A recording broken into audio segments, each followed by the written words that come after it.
جو بار بار ٹوٹتی رہتی ہے اور زیادہ ٹوٹتی ہے پورے جسم میں، سب سے کمزور چیز کو کہتے ہیں بال۔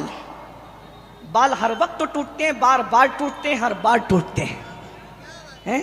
یہ بال ہے، اس لیے کہ انگلیاں روز روز نہیں ٹوٹتی، بلکہ اگر میں اپنے ذوق کے مطابق کہوں تو بال گھڑی گھڑی ٹوٹتے ہیں۔ اور جو کبھی نہیں ٹوٹتا فزیکلی اعتبار سے، اس کو دل کہتے ہیں۔ فزیکلی اعتبار سے کہہ رہا ہوں، جو کبھی نہیں ٹوٹتا اس کو دل کہتے ہیں۔ ہاں البتہ جو باتوں سے چکنا چور ہو جاتا ہے اس کو بھی دل کہتے ہیں، لیکن فزیکلی کی میں نے قید لگائی کیونکہ وہ کبھی نہیں ٹوٹتا، اور جس وقت وہ ٹوٹ جاتا ہے تو آدمی دنیا سے نکل جاتا ہے۔ ٹھیک ہے، دل بادشاہ ہے۔ سب سے کمزور چیز کیا ہے؟ مل کے کہہ دے، کیا ہے؟ سب سے مضبوط چیز کیا ہے؟ دل۔ اب یاد رکھنا، توجہ کرنا، توجہ ہے۔ بال کتنے ہی ٹوٹ جائیں زندگی پہ کوئی اثر نہیں آتا، بال جتنے ہی ٹوٹ جائیں زندگی پہ کوئی اثر، لیکن دل ٹوٹ جائے تو زندگی پہ اثر آتا ہے، چاہے فزیکلی طور پہ کہے یا ماحول کے اعتبار سے کہے۔ اگر یوں بھی دل ٹوٹ جائے تو آدمی بجھ جاتا ہے، اور اگر فزیکلی اعتبار سے ٹوٹ جائے تب تو آدمی مر ہی جائے گا۔ ٹھیک ہے، بات سمجھ میں آئی کہ نہیں آئی؟ اب یہ تمہارے میرے بال ہیں جو ٹوٹتے رہتے ہیں، لیکن نبی کے بالوں کی شان بھی یہ ہے کہ نبی کے بال ٹوٹنا تو اپنی جگہ، وہ نیند میں بھی بکھرتے بھی نہیں ہیں۔ توجہ کریں۔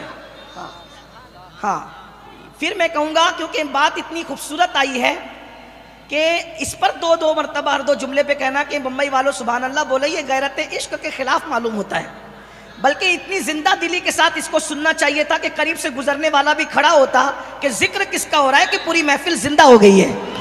بات سمجھ میں آتی ہے؟ حضور کے بال ٹوٹنے تو اپنی جگہ، ٹوٹتے نہیں ٹوٹتے میں کچھ کہہ نہیں رہا ہوں، لیکن ان کے بالوں کی نزاکت اور لطافت اور ندرت کا عالم یہ ہے کہ نیند میں بھی اور جنگ میں بھی ان کے بال کبھی بکھرتے نہیں تھے۔ صحابہ کہتے ہیں جب وہ نیند سے سو کے اٹھتے تھے تو ان کے بال بکھرتے نہیں تھے، ہر بڑے بال والوں کے بال بکھر جاتے ہیں، نبی کے بال نیند بھی بکھیر نہیں سکتی تھی، جنگ میں بھی ان کے بال کبھی بکھرتے نہیں تھے۔ کیوں؟ اس لیے کہ کسی کے بال ماں سنوارتی ہے، کسی کے بال باپ سنوارتا ہے، کسی کے بال بھائی سنوارتا ہے، کسی کے بال بیوی سنوارتی ہے۔ آخر یہ کون سے بال ہیں جو نیند میں بھی نہیں بکھرتے؟ اس کو سنوارا کس نے ہے؟ تو بریلی کا تاجدار خود ہی جواب دیتا ہے، شان ہے پنجے قدرت تیرے بالوں کے لیے، کیسے ہاتھوں نے سنوارے ہیں تمہارے گیس۔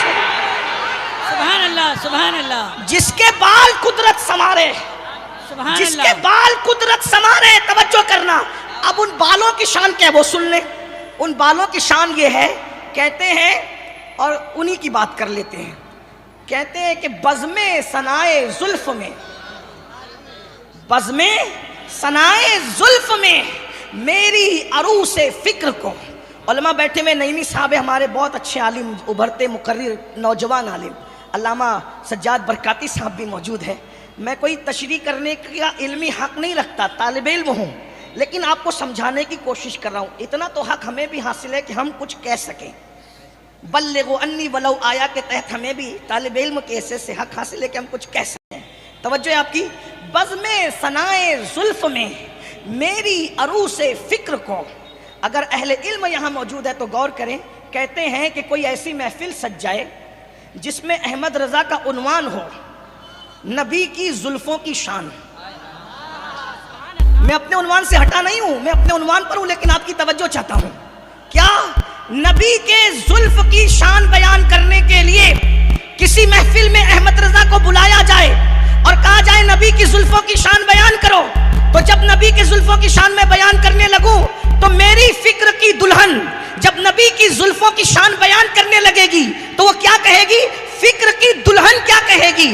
ساری بہار ہشت خلد چھوٹا سا عطر دان ہے، نبی کی زلفوں کی خوشبو کے سامنے آٹھوں جنت کی خوشبو کو اگر سمیٹا جائے تو وہ چھوٹا سا عطر دان بن جاتی ہے۔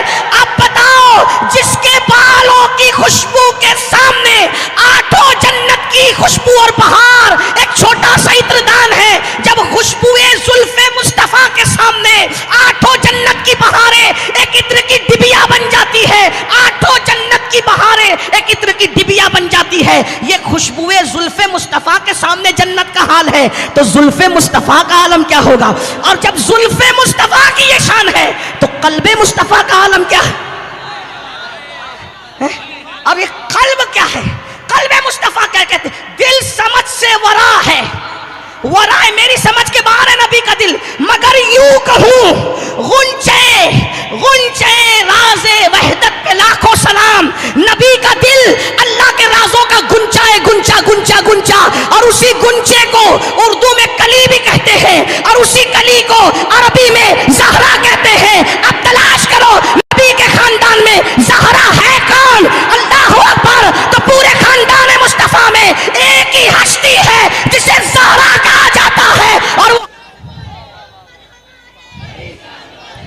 فاطمہ تو بدا تو منی، وہ میرے جگر کا ٹکڑا ہے. اب بتاؤ نبی کے دل کے ٹکڑے کی شان کون بیان